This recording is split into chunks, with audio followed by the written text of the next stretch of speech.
1971 மேற்கு பாகிஸ்தான் கிழக்கு பாகிஸ்தான் அப்படின்னு இந்தியாவிற்கு ரெண்டு பக்கமும் இருந்த பாகிஸ்தானை உடைச்சி பங்களாதேஷ் அப்படிங்கிற ஒரு புதிய நாட்டையே உருவாக்கி கொடுத்த பெருமை வீரமங்கை இரும்பு பெண்மணி அம்மையார் இந்திரா காந்திக்கு சேரும், இந்தியாவிற்கு சேரும். அன்றிலிருந்து 2024 வரை இந்தியாவினுடைய ஒரு தீராத நட்பு நாடாகவும் சகோதரி நாடாகவும் இருந்து வந்த பங்களாதேஷ் 2024 ஷேக் ஹசீனா அவருடைய ஆட்சி வீழ்த்தப்பட்டதில் இருந்து கொஞ்சம் கொஞ்சமாக நழுவி இந்தியாவின் ஆதரவில் இருந்து சைனாவினுடைய ஆதரவுக்கு மாறி போகும் அவல நிலை ஏன் ஏற்பட்டுச்சு? கொர்க்கை மீடியாவிற்கு உங்களை அன்புடன் வரவேற்கிறோம். 1947 பிரிட்டிஷ் அரசாங்கம் இந்தியாவிற்கு சுதந்திரம் கொடுக்கணும் அப்படின்னு முடிவு பண்ணுறாங்க.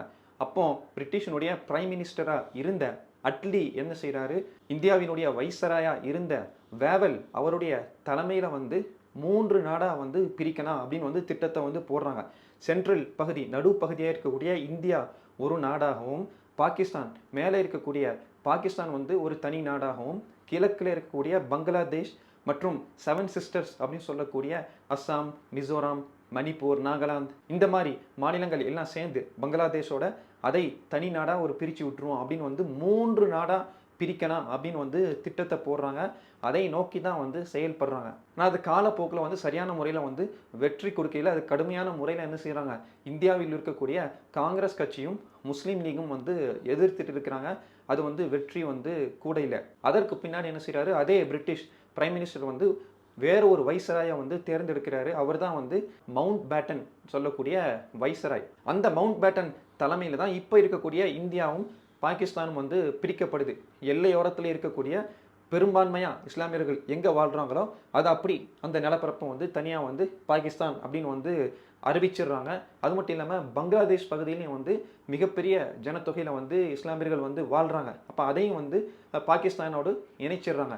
அது அப்போ டொமினியன் ஆஃப் பாகிஸ்தான் அப்படின்னு இருக்குது. இப்படி 2 பகுதியாக, ஒன்று மேற்கு பாகிஸ்தான், இன்னொன்று கிழக்கு பாகிஸ்தான் அப்படின்னு பிரிச்சிடுறாங்க.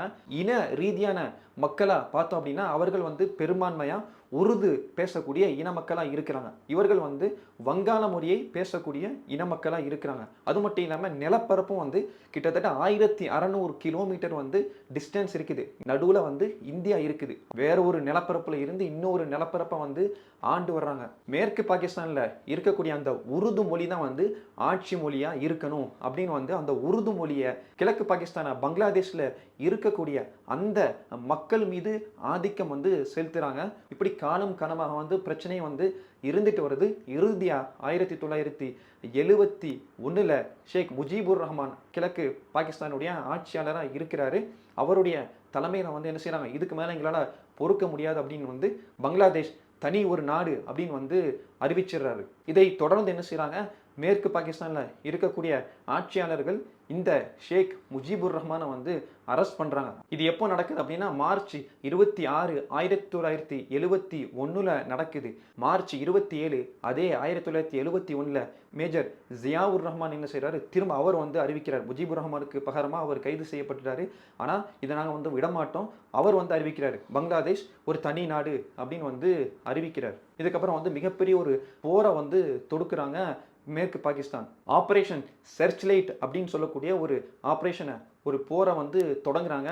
பங்களாதேஷினுடைய போராளி குழுக்களாக இருந்த முக்தி பஹினி அப்படின்னு சொல்லக்கூடிய ஒரு மிகப்பெரிய போராளி குழுக்கள் அவங்களுக்கு என்ன செய்யறாங்க, இந்தியா உதவி செய்து மிகப்பெரிய அளவில் அவர்களுக்கு போர் பயிற்சிகள், ஆயுதங்கள்லாம் கொடுத்து அவர்களுக்கு அவருடைய நாட்டை மீட்டி எடுக்கிறதுக்கு இந்தியா மிகப்பெரிய உதவியை செய்யுது. இப்படி பல மாதங்களாக நடக்கக்கூடிய அந்த போர் உள்நாட்டு போராக தான் நடந்துட்டு இருக்குது. நாளடைவில் இந்த போர் ஒரு இனப்படுகொலையாக ஆகுது. பங்களாதேஷை சார்ந்த அந்த மக்கள் லட்சம் லட்சமாக கொன்று குவிக்கப்படுறாங்க. 1 கோடி மக்கள் அவர்கள் வந்து இந்தியாவிற்கு வந்து என்ன செய்கிறாங்க, அகதிகளாக வந்து தஞ்சம் புகுறாங்க. 1 கோடி மக்கள் இந்தியாவுக்குள்ளே வர்றாங்க அப்படின்னா அவர்களை வந்து ஏற்றுக்கொள்ளணும், அவர்களுக்குண்டான வசதியை வந்து செஞ்சு கொடுக்கணும்.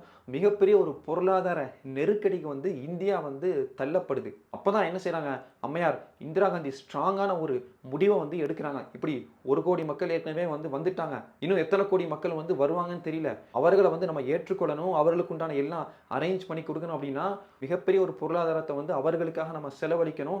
இதை விட பெட்டரா எனக்கு என்ன தோணுது அப்படின்னா, பாகிஸ்தானுக்கு எதிராக வந்து போர் திட்டங்களை வந்து ஆரம்பிக்கிறாங்க அம்மையார் இந்திரா காந்தி. இதை அறிந்து கொண்ட அமெரிக்காவினுடைய பிரசிடென்டா அப்போது இருக்கக்கூடிய ரிச்சர்ட் நிக்சன் என்ன செய்கிறாரு, இந்தியாவை எச்சரிக்கிறார். அம்மையார் இந்திரா காந்தியை வந்து நீங்கள் இதில் தலையிடாதீங்க, அதுவும் வந்து அவர்களுடைய உள்நாட்டு போர், அது அவர்கள் வந்து பார்த்துக்கட்டும் ஆர்டரை வந்து போடுறாரு ரிச்சர்ட் நிக்சன்.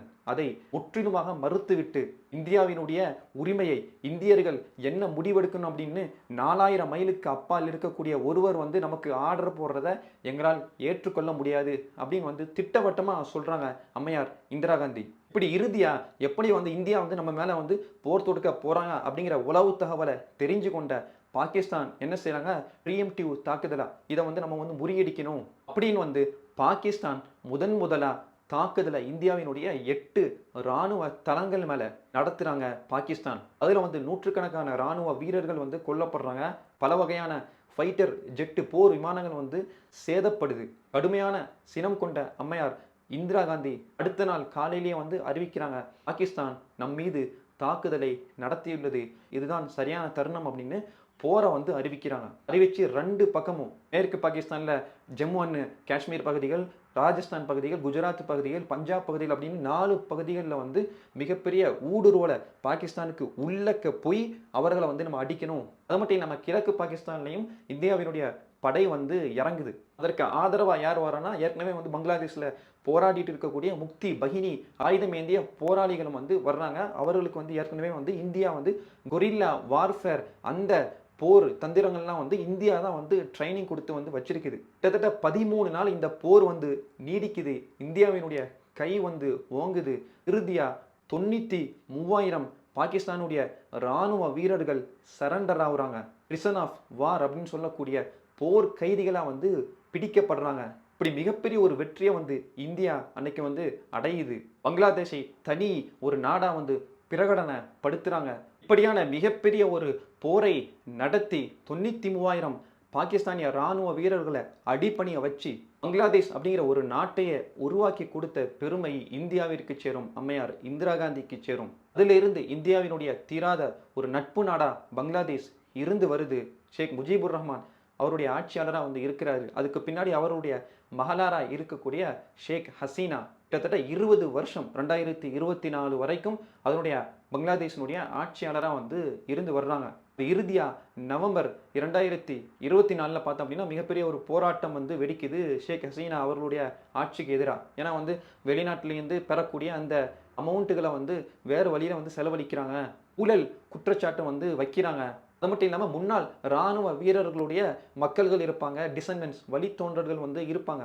அவர்களுக்கு வந்து அரசாங்க அந்த நிறுவனங்களில் வந்து 30% இடஒதுக்கீடு வந்து கொடுக்குறாங்க, ரிசர்வேஷனை வந்து கொடுக்குறாங்க. இதுக்கு எதிராக வந்து மிகப்பெரிய போராட்டம் வந்து வெடிக்குது.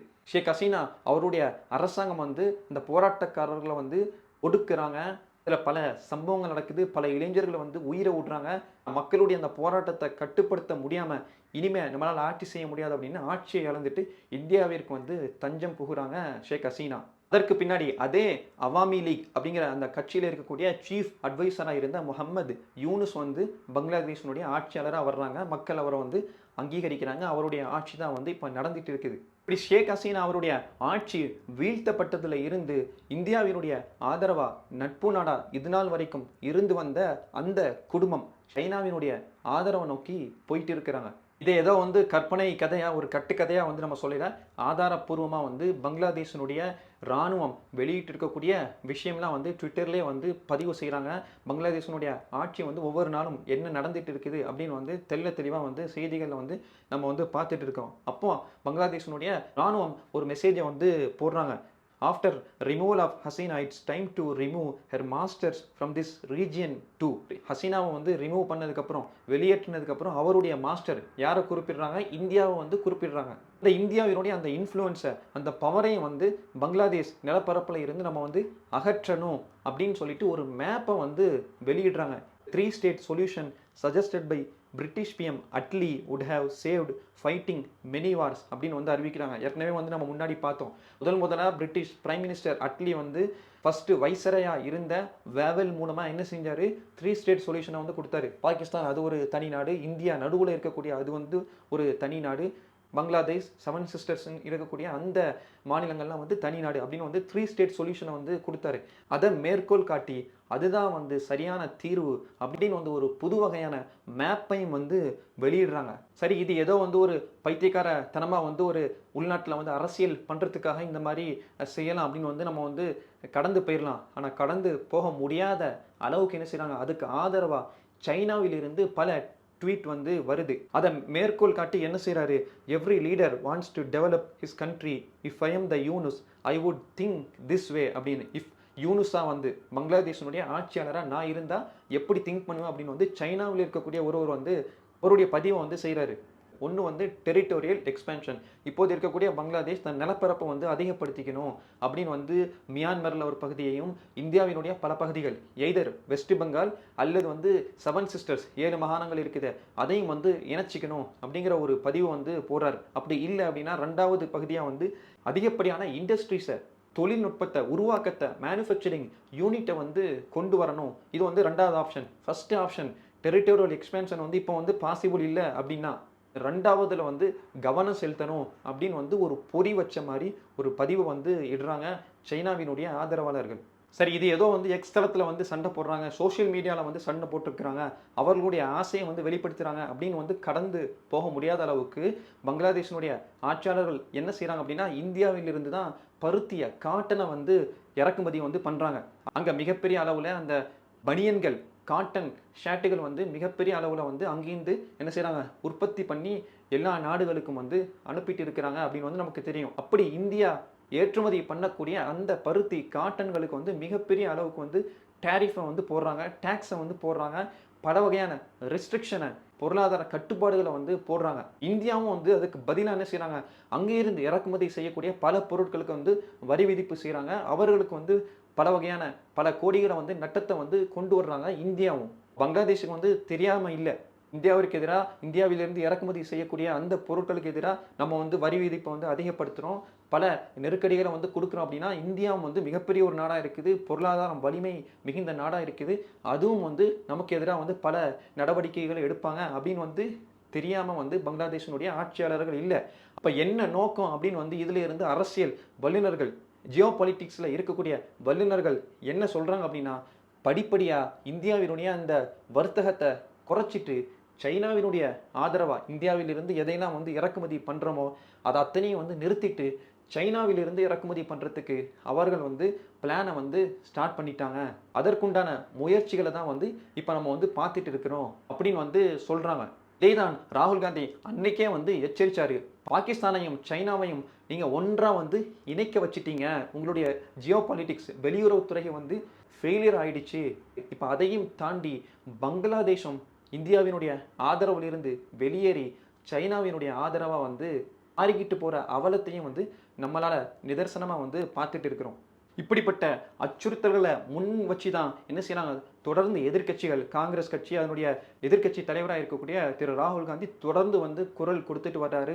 எதிர்க்கட்சிகளுடைய குரலை வந்து கேளுங்க. ஏற்கனவே வந்து காங்கிரஸ் வந்து இந்த நாட்டை வந்து 60 ஆண்டு காலம் ஆட்சி செய்த ஒரு கட்சியாக இருக்குது, அவர்களுக்கு இதில் அனுபவம் இருக்கும்.